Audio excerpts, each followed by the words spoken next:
and Brother Zubair Zaman reciting a couple verses of the Quran.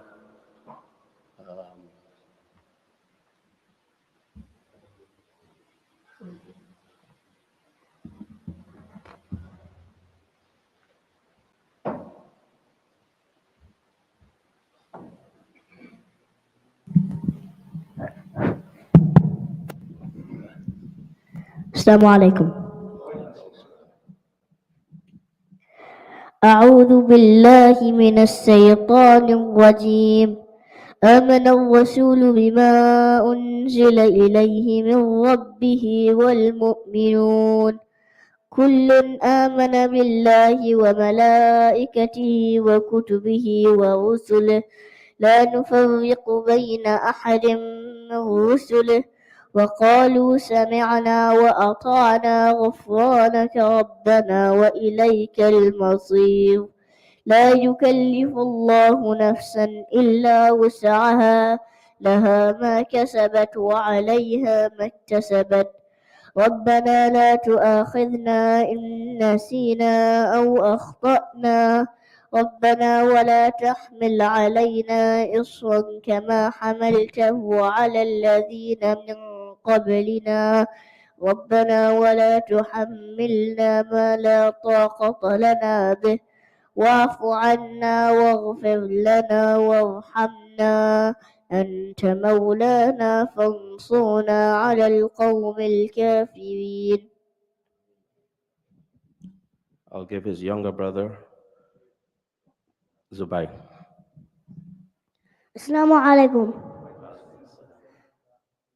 أعوذ بالله من الشيطان الرجيم بسم الله الرحمن الرحيم والضحى والليل إذا سجى ما ودعك ربك وما قلى وللآخرة خير لك من الأولى ولسوف يعطيك ربك فترضى ألم يجدك يتيما فآوى ووجدك ضالا فهدى ووجدك عائلا فأغنى فأما اليتيم فلا تقهر وأما السائل فلا تنهر وأما بنعمة ربك فحدث. Takbir.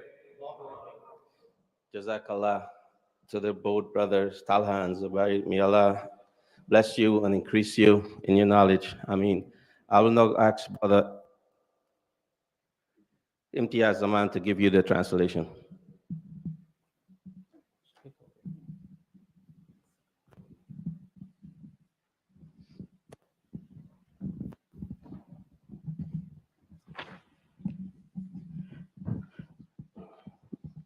Assalamu alaikum.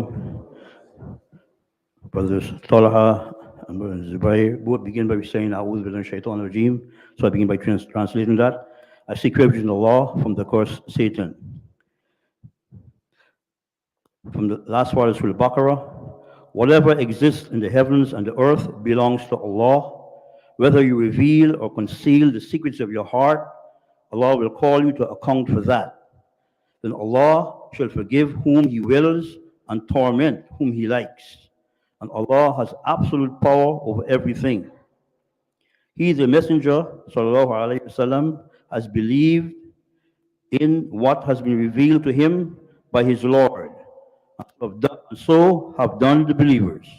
All have embraced faith from the core of their hearts in Allah, His angels, His books, and His messengers. They also say, we do not differentiate between any of His messengers in believing, and they submit before His holy presence. We have heard your command and accepted to obey. O our Lord, we seek your forgiveness, and to you we will all have to return. Allah does not put on the stress any soul more than its endurance. There is a reward for whatever good it is earned, and there is torment for whatever evil it is perpetrated. O our Lord, do not take us to task if you forget or do some mistake. O our Lord, lay not on us such a heavy burden as you have laid on those before us. O our Lord, put not on us also the burden that we have not the strength to bear. and overlook our sins, and forgive us and have mercy upon us.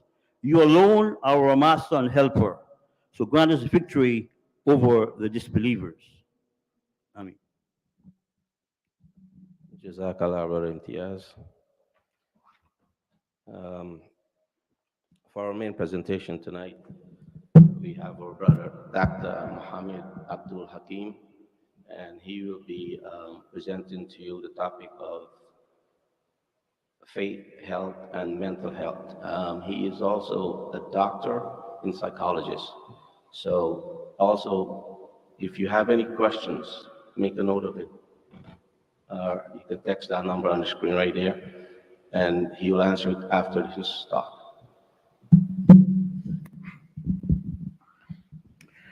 أعوذ بالله من الشيطان الرجيم بسم الله الرحمن الرحيم إن الحمد لله نحمده ونستعينه ونستغفره اللهم صل على محمد وعلى آل محمد كما صليت على إبراهيم وعلى آل إبراهيم إنك حميد مجيد اللهم بارك على محمد وعلى آل محمد كما باركت على إبراهيم وعلى آل إبراهيم إنك حميد مجيد. My beloved brothers and sisters, my name is Mohamed Hakim. I am a psychologist. My specialty is in cognition and learning. It is how our brain works and how we learn things and what happens in that process. I've learned well in the field of counseling.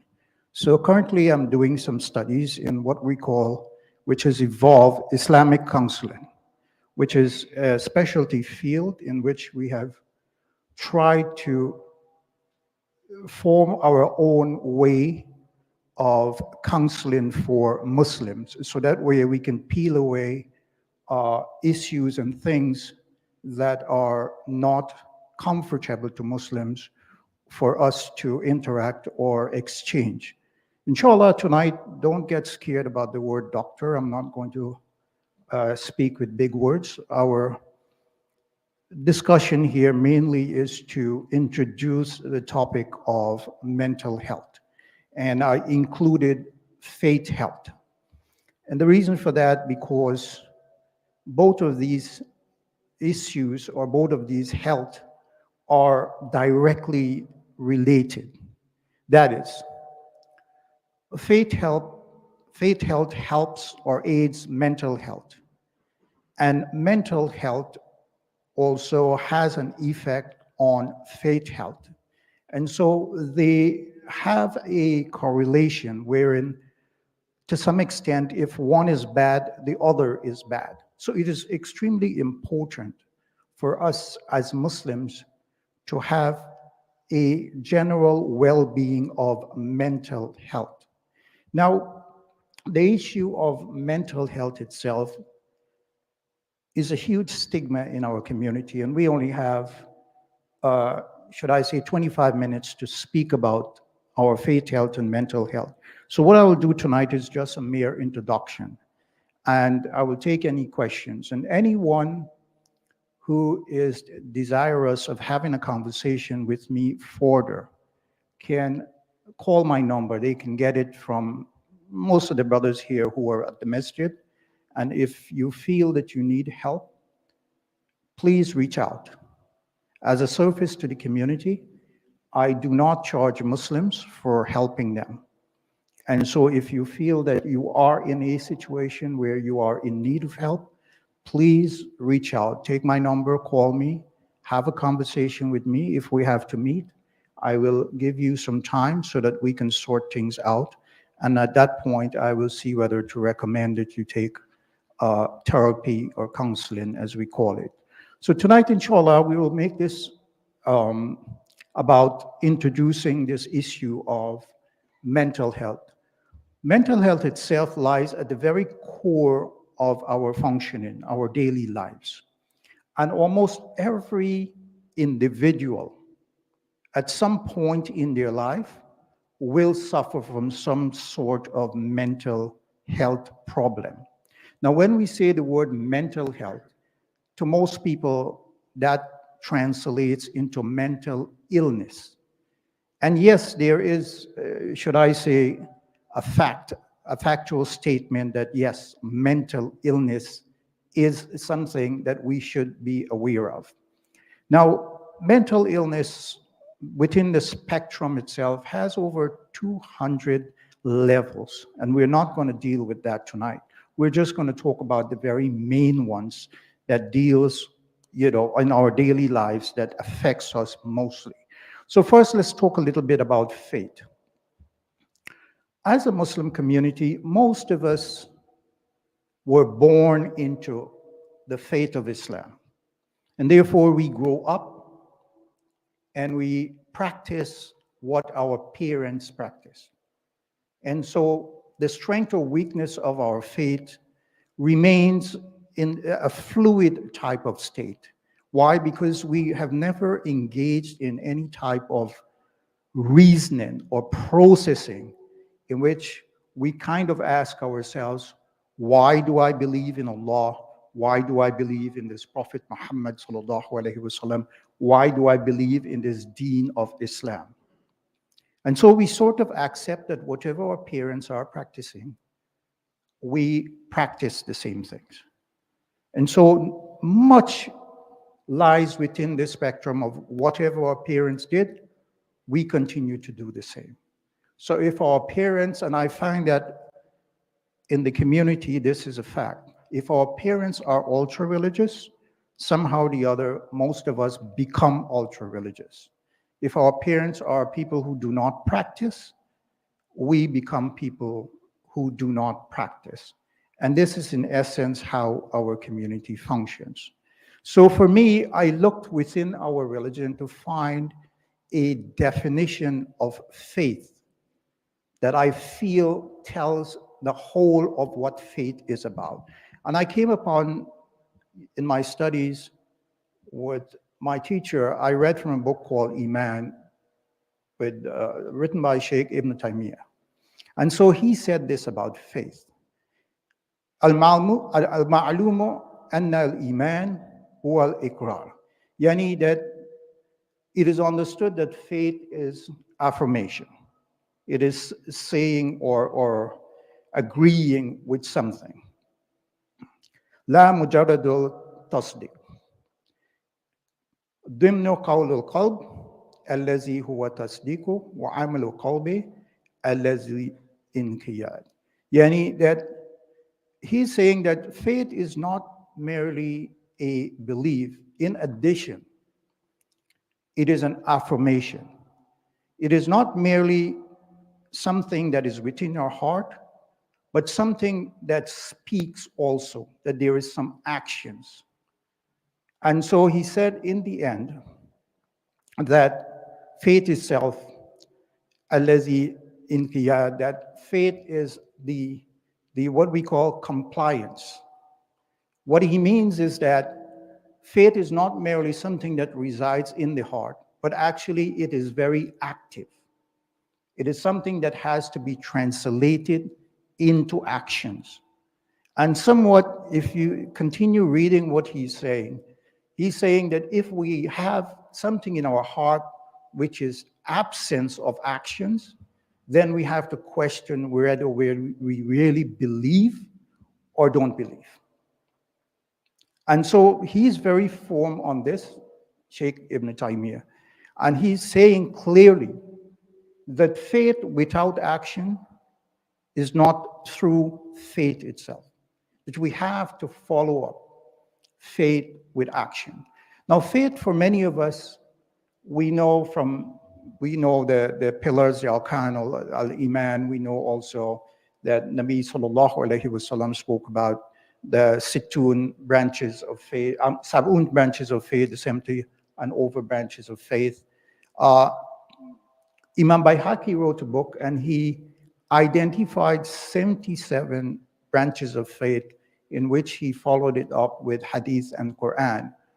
And he was very clear, and his intent itself was to establish that if you have faith, you have actions.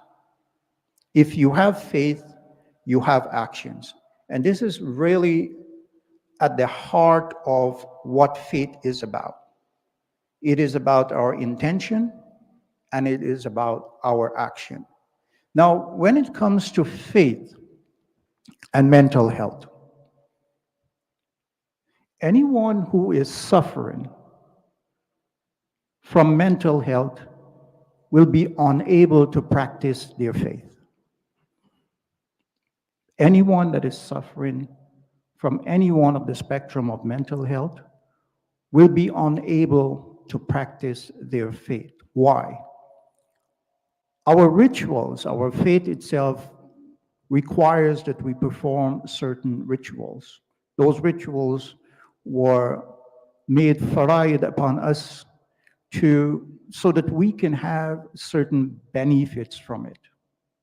They're not just there for us to merely perform. The salah, the zakat, the saum, the hajj, etc. Any little child, 2-year-old, 3-year-old can perform the salah correctly. They are there for us to benefit from. Now, if we do not give due diligence to our salah, our saum, our hajj, our zakah, then it will not benefit us as Allah subhanahu wa ta'ala desires us to be benefit. So if we are, let's say for example, praying salah, and we are on the spectrum of mental illness, we will be unable to give due diligence to that salah. We are going to go through the motions of the salah that we have memorized and know very well, and we can do it correctly 100%. But the idea itself of us benefiting from the salah, from us focusing on the salah, from us internalizing the salah, and we have this thing we call khushu, it will be absent. And then we will have prayed the salah physically correctly, but the benefit itself will not be there because we are not able to concentrate and focus and get the benefits. We know from a hadith reported by Aisha radiallahu anha that in the most severe of times, when Nabi sallallahu alayhi wasallam was most troubled, he turned to salah. There are times when she woke up and she didn't find him beside her or around her, and she will go into the masjid in the middle of the night and she will see him in sajda. She will see him in sajda. So at the most depressed state, at the most depraved state, Nabi always turned to salah, sallallahu alayhi wasallam. So we can see that the benefit of the salah itself has upon him a calming effect, a directional effect, an effect that helps him to focus and to get the full benefit of what Allah subhanahu wa ta'ala desires for him. So our faith health is extremely, extremely important. If we are not able to focus on the things that we are required to do, then we will never be able to implant in ourselves that level of man which is desirous of us. So with those few words, I'll move right into the mental health issues. That is what I want to focus on tonight, inshallah. Bismillah.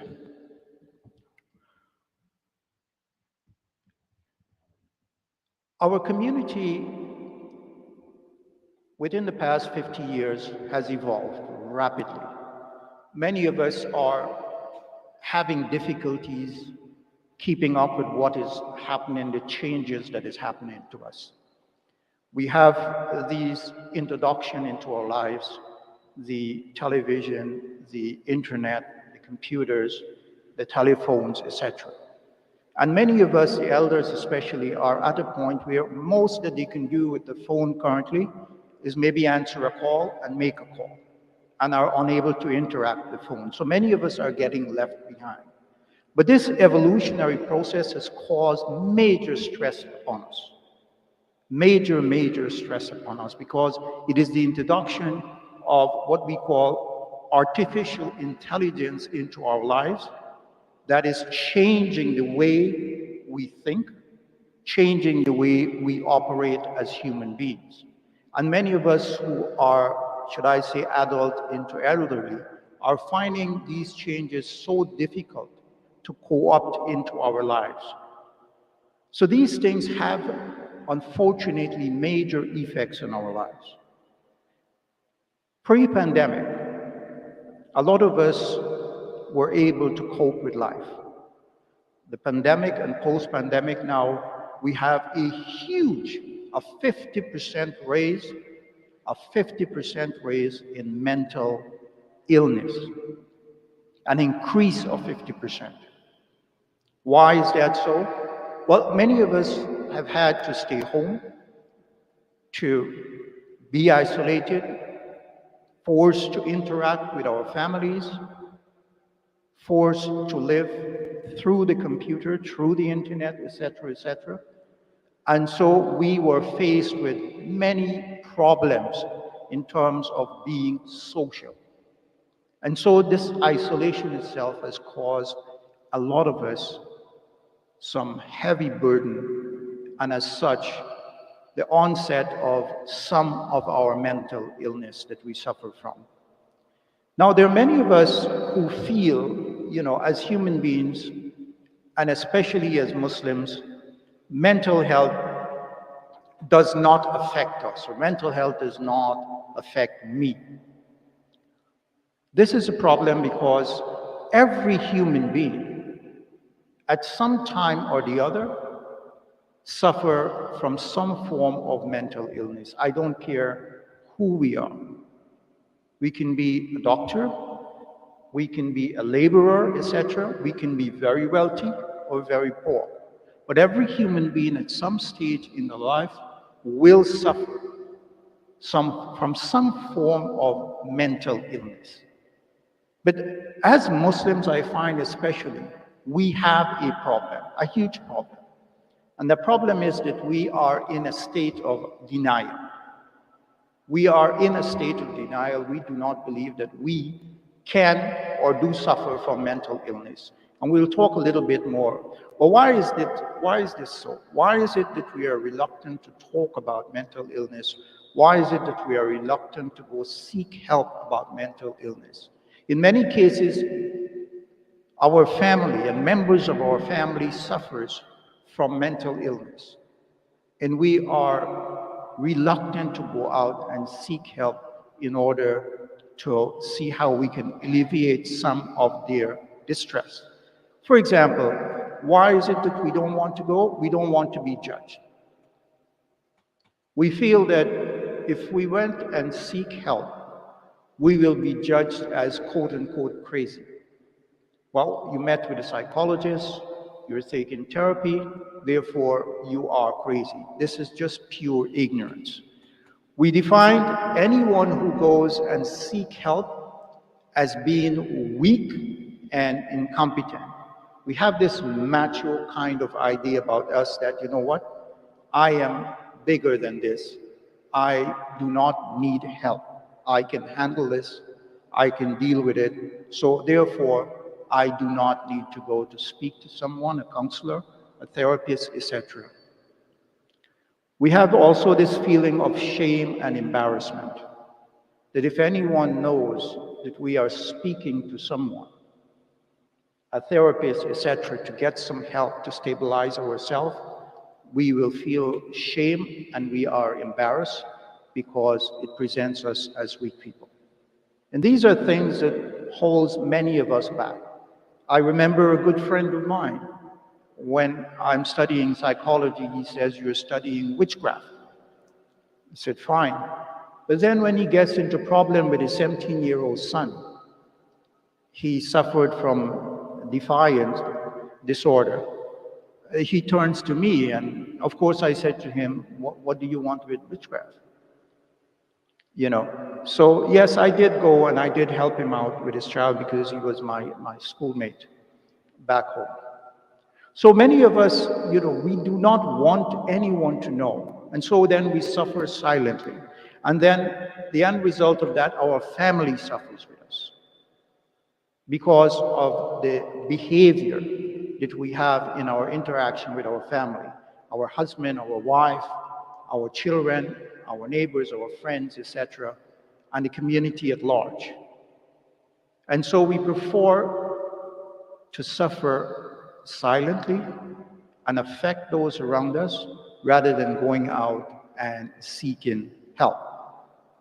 Now, let us look at some of the statistics that are current in the post-pandemic. We have currently in America, 2022 now, we have over 20%, which is 50 million Americans suffering from mental illness issues. 50 million currently. Does that include some of us here? Yes. That's what it translates to, 20%. It is 19 point something percent. We have another 5% that suffers from, which is translating into about 13, 14 million people, that mental health itself is causing their whole life to be disrupted. They are unable to function because of mental illness. They cannot interact with their family, they cannot work, they cannot be of use to themselves or to others, etc. We have also 5% of adults reporting serious thoughts of suicide, which is about 13, 14 million Americans. That they are processing thoughts of suicide, and we'll come to some of the reasons why. We have also 56% of people with mental illness do not get any sort of treatment at all. They don't receive any treatment. And the reason why, because we talk about the stigmas that they don't want the community at large or others, or even admit to their significant other that I have a problem, I need help.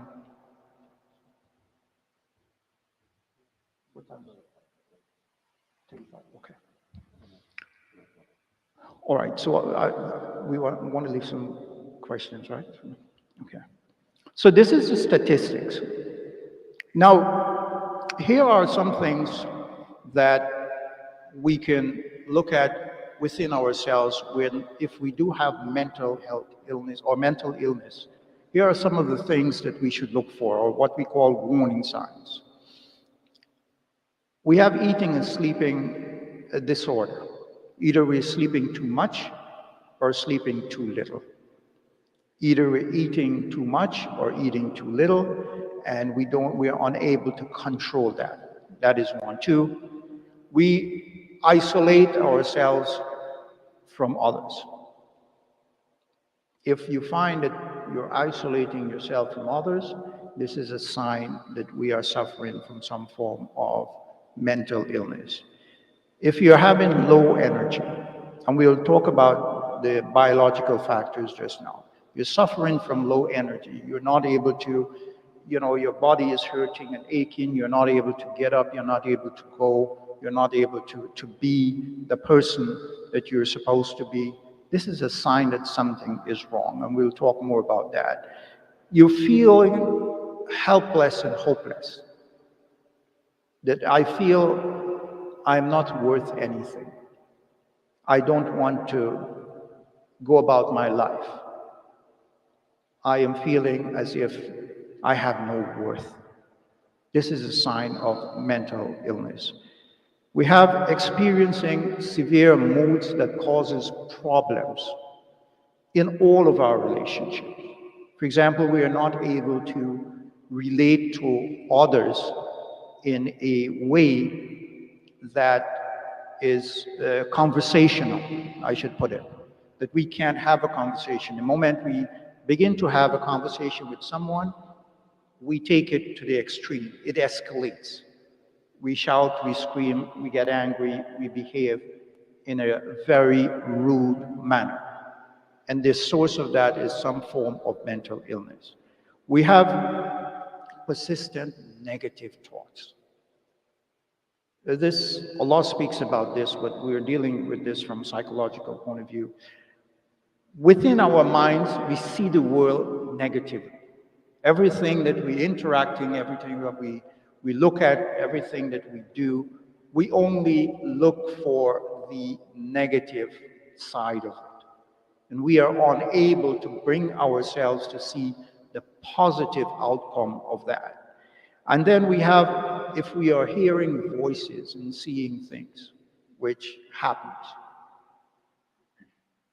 this is a sign of mental illness.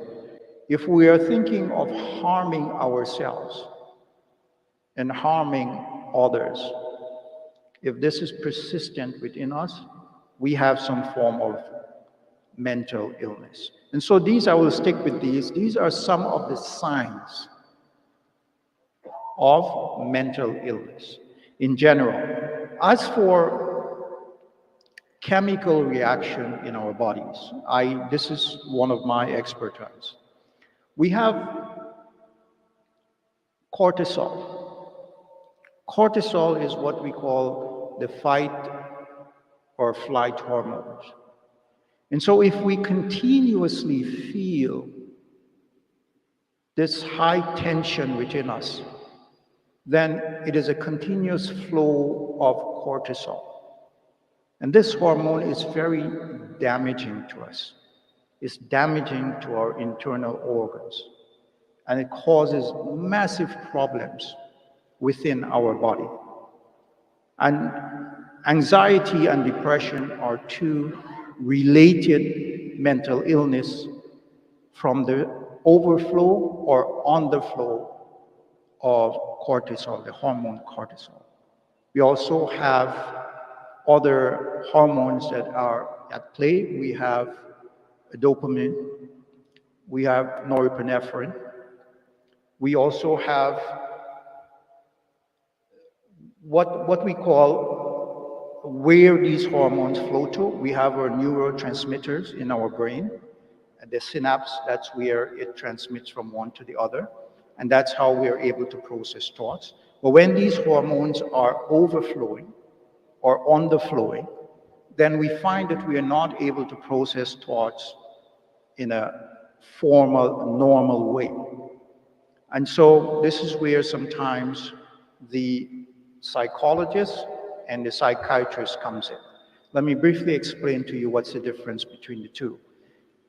A psychiatrist is somewhat of a medical doctor.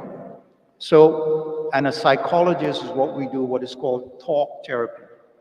We can arrive at the same results, but the psychiatrist, he will listen to your problems, he will ask you some questions, and then he will diagnose or he will make an average guess that perhaps you're suffering from overflow or underflow of this type of hormones. So he will give you a medication or two medication or even three for you to drink.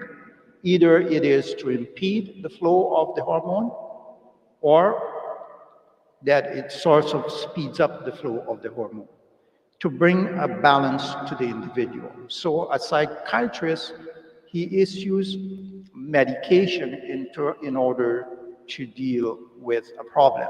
As for a psychologist, he will sit down, he will work out the problem with you, and he will try to get you, the individual, to that place where you're able to solve your problem.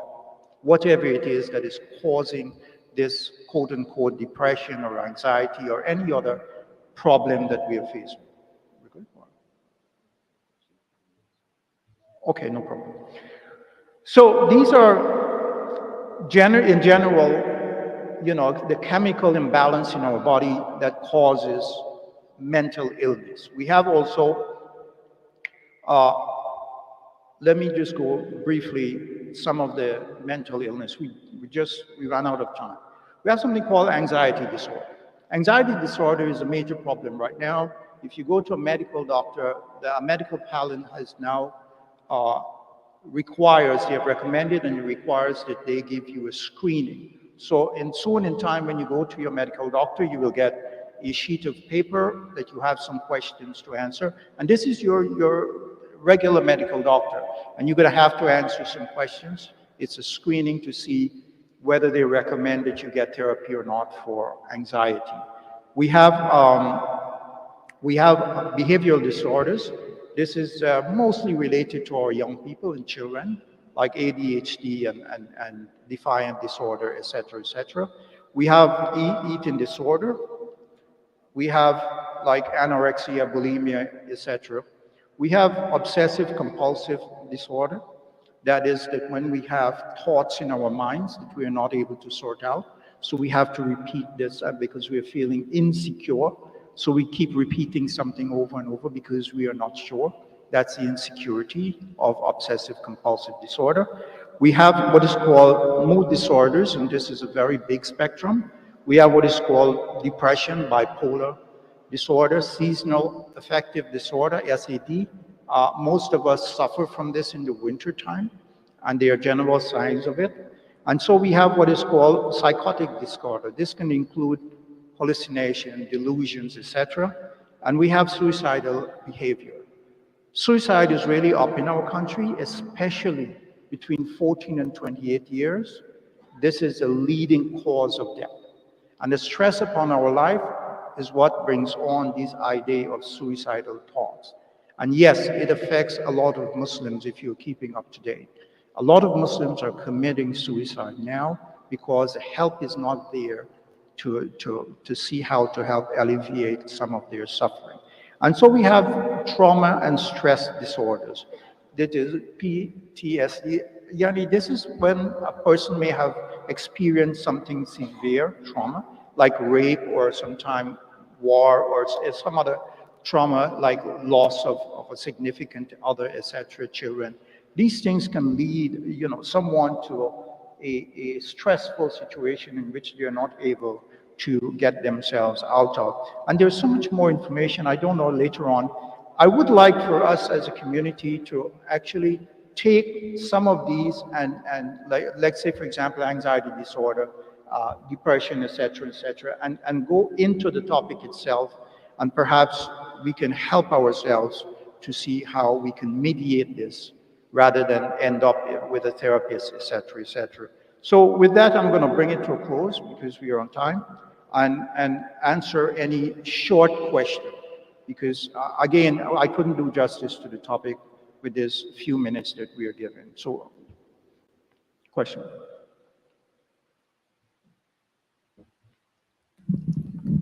Okay, this is a question from the online viewer. Please tell us a few steps we can establish in our family to improve mental health of family members beside our regular religious rituals. Yani, let me get it again. I'm trying to figure out exactly what she wants some steps, or the person wants some steps in which they can practice to improve their. Please tell us a few steps we can establish in our family to improve mental health of family members beside our regular religious rituals. One of the things that we are, that we practice as people in the current society is that we tend to be very isolated. And so we do not live and observe and interact with our family on a closer basis. That includes the idea of having dinner together, observing our family, listening to our family, etc., etc. Our way of living in the house is unfortunate that, whoever comes home, they go to the pot, they take out their dinner, and they sit and they eat in front of the television, etc., etc. So we do not come together as a family, and therefore we fail from observing what is happening within the family. So one of the main criteria, I will say, is that try to practice something in which the family can do together on a regular basis. In this way, we can observe each other and perhaps if you find that someone is acting out of the ordinary, reach out to them and see how you can help them, inshallah.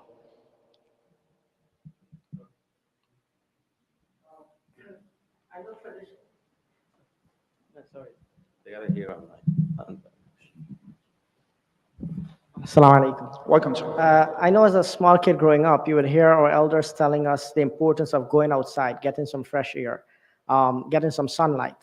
How does this affect mental health? Reason I'm asking, I've heard instances of sisters who wear the veil, and especially in the winter time, that they need I think vitamin D supplements because there are some adverse effects that is caused by this. Can you enlighten us a little bit on that? Yeah. Partly, it seems like the whole of America suffers from vitamin D deficiency. And a lot of that has to do with us not getting enough exposure to the sunlight, because sunlight on our bodies causes a chain reaction in which we produce vitamin D. Our body is programmed to do that. But we don't go outside much, and we don't get much sunlight.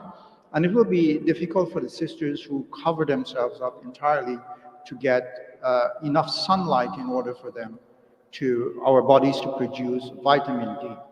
And so this is really critical. It lies at the heart of many of our illnesses, the deficiency of vitamin D. And in short, I will say to you that if you can take a supplement vitamin D, please do.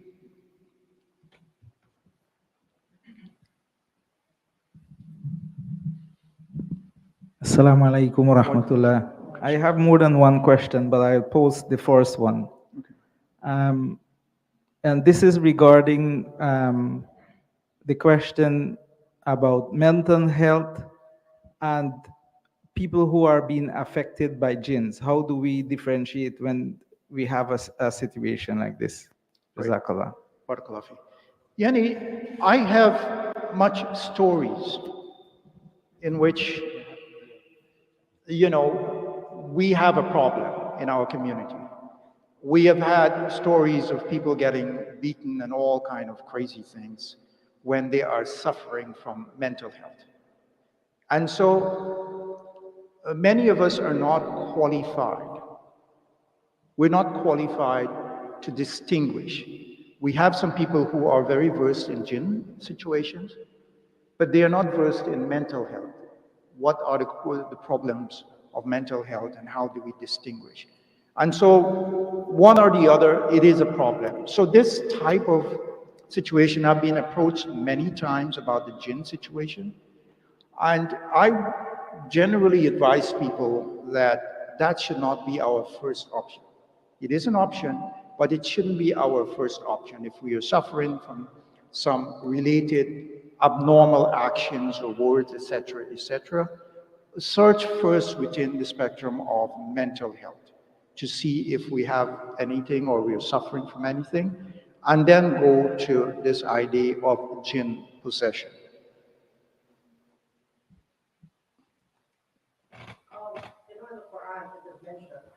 Mr. Nagla here, 1 second. Jazakallah khair. I'm just asking these questions because sometimes there's a conundrum between people who practice Islam and how they learn it their entire lives versus what we know today in terms of mental health. The Quran, it is mentioned, "Ala bi dhikrillahi tatma'innul qulub," which is used many times as from a religious perspective, that any problem you have, you go back to Allah subhanahu wa ta'ala and don't worry about, mention about studying witchcraft and so forth earlier. How does the understanding of ala bi dhikrillahi tatma'innul qulub plays into us dealing on a normal basis with depression and mental health issues that we face in our families? Great question. Yeah. One of the things that scientifically research has established, that people who are of religious persuasions, that is somebody who is practicing, not merely believing, but practicing their religion, they have a lower incidence of mental illness. Meaning that if somebody is practicing their faith, you will find that such things as suicidal thoughts, such things as depression, such things as anxiety, they have a lesser incidence of suffering from this. But the Sayyid is mentioning that going to the Quran, Tatmain al-Qulub, that it gives you an affirmation within your heart, a kind of coolness within your heart. This is true, but it doesn't negate the fact that we do have mental illness as a fact, and now that we understand it more, that we should not go and seek help. But yes, research has affirmed that people who actually practice our deed does have lesser incidence of suicide, of depression, of anxiety, of many of the spectrum of mental disorders that we suffer from. Assalamu alaikum. You mentioned that many people, Muslim, are suffering from mental health, and they suffer in silence, and they don't want to seek professional help. Is there any way that we, a family member or anyone in a school setting, may have some telltale this person that is, on the mental difficulties? Yes, and that's what I went through there, some of the things that the person may suffer from. But if you're not unsure, or if you see someone that is suffering and you see that, they are incapable of going along with life the usual way, it is best for you to reach out to help them. And you will know best because you are living with them. You know what is their usual daily routine, etc., etc. Because mental illness disrupts that daily routine. And whether it be your kid, yes, children do suffer from mental illness. It actually begins in childhood. A lot of the onset of mental illness begins in childhood. And now, because of our lifestyle and the isolation of our children and them not being able to socially interact with others, it is causing tremendous burden of problems on them. So if you observe your children and they are acting in a way that is abnormal, you need to reach out to them, you need to talk to them, and if they need help, please find some sort of resources in which they can be helped, inshallah. I have another one here. So how about people with disabilities? As there are no kind of service in the Muslim community for the people with special needs. We're talking about the special needs or mental health? All right, so look, we have to thank our elders that they have done well in migrating to this country and establishing, should I say, a base, which is the various masajid. That is a far way, but we need to go further than that. And we need for our leaders, and we have to demand from them that they have to bring us up to date as a community with what is happening to our community at large. It is wanting to establish a base, is wanting to open that door, keep the place clean, etc., for people to come and pray. But we have only 2% of our community, or less than 2% of our community that interacts with the masjid. So we need to go further and build communities instead of masjid. We have enough masajid already. But 2% is, if you're asking, is very bad percentage when it comes to people of faith. That only 2% of our community is engaged in practicing their religion. We can extend it to 3%. We can't reach 5%. So the majority of the community out there are not interacting with the masjid. So we need our leaders to find ways in which we can extend, and I call it da'wah to Muslims, not da'wah to non-Muslims. Da'wah to Muslims, in which we need to extend ourselves, extend the community to reach out to so many people out there that we can be able to help them, engage them, and perhaps introduce programs in which they can be able to be helped. Because they're out there, they're needy, they want to be helped, but it's just that our communities are not reaching out to them. Bismillah. Assalamu alaikum, and thank you for this important program. I want to know if it is possible to have both anxiety and depression at the same time. Yes, it is possible to have anxiety and depression at the same time. Anxiety most likely can lead to depression. I have one brother, an imam, that called me early one morning and he says, I suffer from depression. And I said, well, please tell me what is wrong with you. Tell me what happens. He said, every morning I wake up, I pray Fajr and I go back to sleep. And when I wake up, for 1 hour, I am depressed. And I said, tell me some more. He told me some more. I said, no, you're not suffering from depression, you're suffering from anxiety. Now, anxiety is something that is what I say a flow of this hormone called cortisol. And so when that happens, we have this feeling of fight or flight. And we all experience that feeling sometime or the other. When we get scared or get frightened, that is when the flow of cortisol is high in our body. And so that is triggered by something. And so I spent some time with him and found out that every morning after he wakes up, there is a situation with him and his significant other that triggers his anxiety. And so we dealt with that, and yes. So anxiety is sort of something that you kind of suffer from a very high level of cortisol for a sort of a period of time. But depression is more of a continuous state in which you feel totally lost, totally helpless, etc., etc. Yes, you can have both of them. This? I don't think any more questions, please. 1 second. 1 second. I have one here. I think we'll have to give her your number to call you. No problem. It says, my parents want a divorce. They always argue about who will take me, and I cry every day in my room. Maybe I am the problem. Okay, tell the person, tell anybody who feel that they are unable to deal with any situation, please reach out to me. It is free. If I have to meet with you, no problem. We can sit and talk, we can discuss, and I can help you or direct you to where you can probably get some help, inshallah. So do not hesitate at all to reach out. The next one, are there any triggers that cause mental health issues? Triggers. Well, yes. I mean, one man's meat is another man's poison. Some of us can deal with certain issues in a very comfortable way, and for others, that same issue can become burdensome.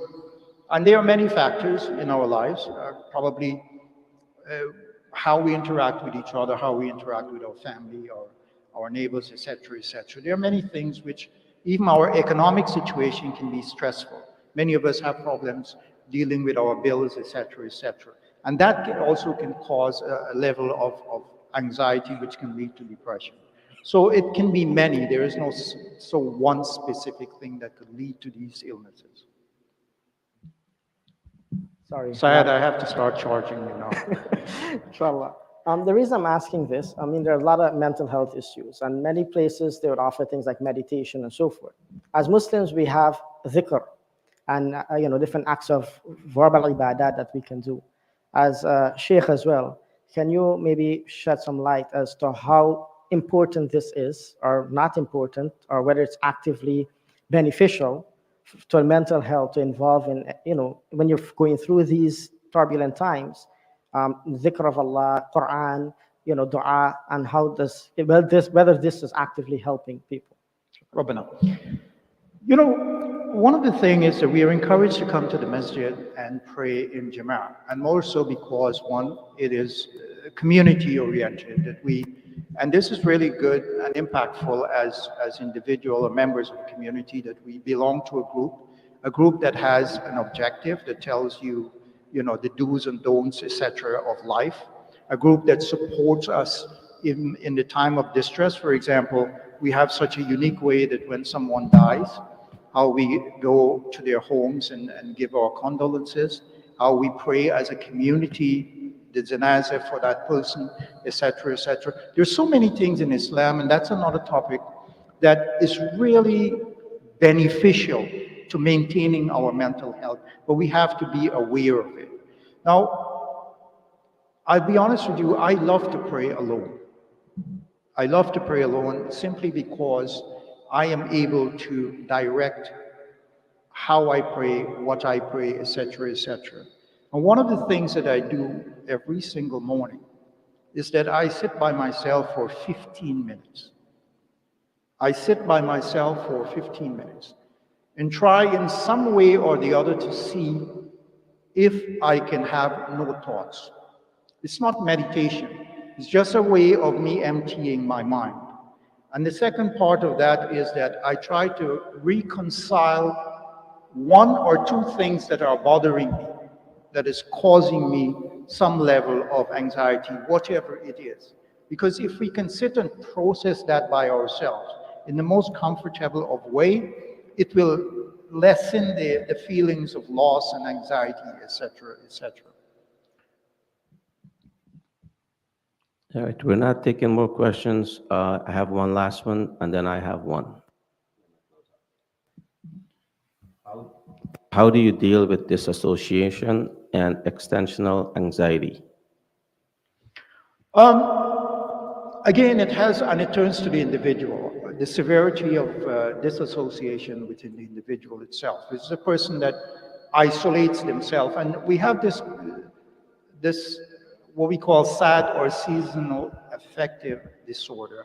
This is a lot of us suffer from this, especially in the winter time, in which we kind of, and you will notice if the individual likes to keep their environment dark, make sure that the shades of the windows are down all the time, the lighting inside the room is very dim, etc., etc. These are all signs of a person wanting to isolate themselves. And this is mental illness also. So if someone is suffering from this, we have to see how to help them, reach out to them, get them out of their quote-unquote little corner, and find some way to take them out and let them interact with society some more. All right, so my question is mostly for the kids nowadays. They seems to kind of hooked on these video games, and it gets to a point where they're so addictive to it that the parents have to like give them credit card to like buy options in the game. If they don't get it, they cry. You ask them, the parents, why can't you stop? Oh, he just wants to play a game. They don't see a problem. So how do you address something like that? A few things. First of all, a lot of us are not educated at a certain level. And so when we see our children interacting with these tablets and computer and phones, etc., we feel very proud, we feel very good. Because believe me, a young child might be able to do more with my phone than what I can do, because that's how inclined they are to these mechanisms. And this is problematic. Why is it problematic? Our brain does not have the ability to discern what is real and what is not. You see, if within the game itself, if somebody is shooting someone, our brain cannot tell whether that is real or not, because how do we know the emotions that are expressed from that act of shooting someone or stealing a car or doing some things which these video games prompts us? Our brain cannot tell if it is real or not. So can you imagine what is happening to the child? Just like any adult, perhaps if an adult goes somewhere and takes a gun and shoots up the place and robs and steals and does all of these bad things, that is what is programmed in our children's minds. And we find now through examining the brain, there is an area in our brain that is getting dimmer and dimmer. And that is, why is that happening? Is because of what we are interacting with. What we are interacting with. So if you have your child, I say to anyone, our children from day of birth to about 4, I will say to 5 years old, This is when their personality is programmed in them. This is an age that we pay no mind to. We say, oh, it doesn't matter, they are children. So we plant them in front of the television. We hand them a tablet or we hand them our phone, and they are interacting with it. And so, when we are born, our neurons, the only neurons we have in our head, if you cut open a child's head, you will find a full brain per se. But that is not the brain. That is something called white matter. Our brain are the neurons that grows in our head. This is where the neurotransmitters come. So when that child is born, it has, quote unquote, half of a brain. And that half of a brain has to do with our motor skills. You see the child crying, moving their hands, able to look, etc., etc. That is the half of the brain that is developed in the womb. The other half now, which will develop from the growth of neurons, that has to do with the child interacting with the world and how we interact with that child, how we speak to that child, how we program that child, etc. And that from 0 to 5 years later on, whatever that child learns crystallizes into become the personality of that child. So like our young little child that came here, I think that's Adib kid or something. Is that your child, Adib? Yes. To be religious, to interact religiously, to recite Quran, to do things, that will crystallize later on into that child's personality.